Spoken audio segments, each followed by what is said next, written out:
Good morning, everyone. It's Demetra Hajidiacos, co-founder of Autism Learning Center. Thank you so much for joining me today. In today's video, I wanted to talk to all of the young parents whose child has recently been diagnosed with autism. And so I've mentioned in a previous video that I am the parent of two children, one who is on the autism spectrum, and he is now 17 years old. I remember those days many years ago, and I hope I'm able to impart some knowledge that will help all of the young parents out there who are looking at a new diagnosis. Okay, so the first thing I want to say is this. And I've taken some notes here because I don't want to miss anything important, in particular if this video is being passed on to folks who really need to hear what I'm about to say, okay? So when we first received a diagnosis as parents, I don't need to tell you that it's a fog, right? It's a fog.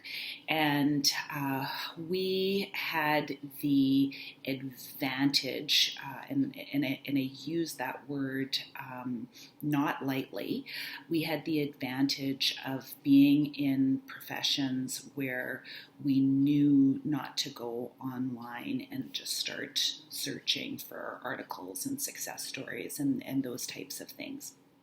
Instead, I did dedicate my master's thesis in education and learning as much as I possibly could about teaching children on the autism spectrum.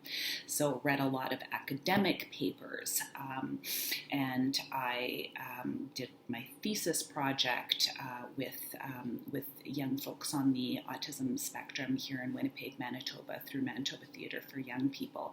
This was 10 years ago, where kids were in their basements and their desks doing their ABA therapy. So when people do leave comments on our Instagram saying ABA therapy is offered at our center, beware, that sort of thing, please know that I was there many years ago, and ABA therapy has really changed quite a bit over the years, but that will be another topic.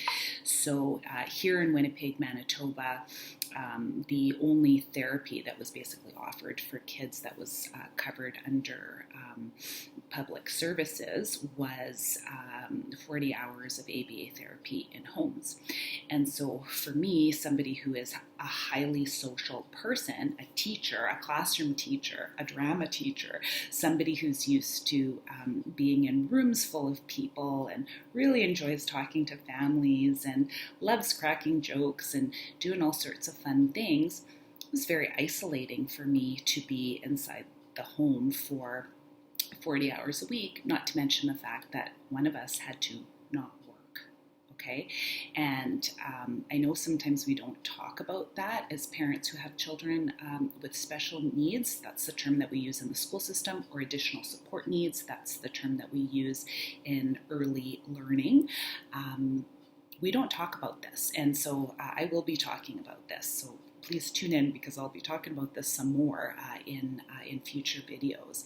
It is very isolating for people who were working to then be at home, basically supervising tutors. I baked a lot of banana bread. Yeah, and it was very isolating. And it also was a time in my life where I did not sort of feel comfortable yet, and this is this growth mindset that I've talked about before. I didn't feel comfortable yet to share our family's situation with others. And I wish my older self was able to give a pep talk to my younger self at that time, to say that, hey, like the sooner you get at really letting family and friends know about your family situation, the sooner you're going to feel the love and just utter support from all sorts of people in your life. So that would be my first tip to families who have received a new diagnosis. It's going to be hard, but you are going to have to reach out to family and friends in whatever way, shape, or form you communicate news to the people in your life.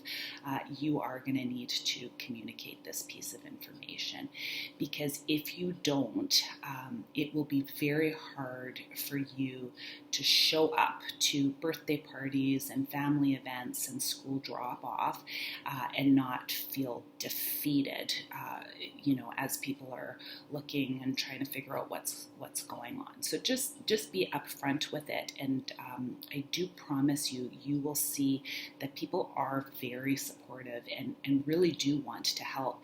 They just need a little bit of a playbook so that they know how to support you in the best way that they can. So that's note number one. In whatever way, shape, or form you can, please do start communicating to family and friends your situation. Okay, so that's number one. Number two is, when you are at home, if you are at home with little ones, please dress up in the morning, okay? Do not put on your sweats or hang out in your house in your pajamas. Just please trust me on this, okay? I'm inside my home now. I'm gonna do a little bit of and I am wearing my heels, my work shoes. Is that crazy? No, it's not. Because if I'm walking around my home with no shoes on, this tells my brain something different than if I'm walking around my home dressed head to toe, that I have a purpose. My purpose today is to talk to you. Okay, so I got dressed up for that, and I do encourage that you do the same thing. Not to say that you have to wear heels and dresses to do drop-offs at school if you're working inside the home rather than outside the home, but do buy yourself some really nice outfits, right? Workout outfits, or jeans and casual streetwear that makes you feel really good about yourself. Okay, so there is a mindset piece there. Okay, so that's number two. We're gonna dress like we are doing important work, because you are doing important work. Okay, the third note is that you do need to leave time to rest. Okay, and that's where we're gonna turn off the phones. We're not answering the phone. We're not answering our text messages. We're not on social media. We are at home making a day where we're going to eat the ice cream, okay? We're going to work out and watch the murder shows on Netflix, okay? We are going to repot those plants, or we're going to work out in our makeshift gym in the basement. Whatever it is that feeds you and gives you joy, you need to make time for. I'll talk about scheduling days in subsequent videos, but just as a general note now, if you're taking a look at your week and taking a look at your schedule, your kids have started school, or they've started preschool programs, or you're starting a therapy program, and you want to make a couple of tweaks as you're waiting for subsequent videos to come out, please just make sure that you have a day of the week where it's just a you day. So what is it that you're doing that day that's just for you? Just for you, okay? So that you can feel like you have served yourself. And if you have served yourself, you can then serve others, okay? So we want to make sure that you're taking care of yourself first. Okay, so I'm going to be making more videos like this in the future, and I do really want to hear from you in the comment section. Let me know if this information is useful to you, or would have been useful to you 15 years ago.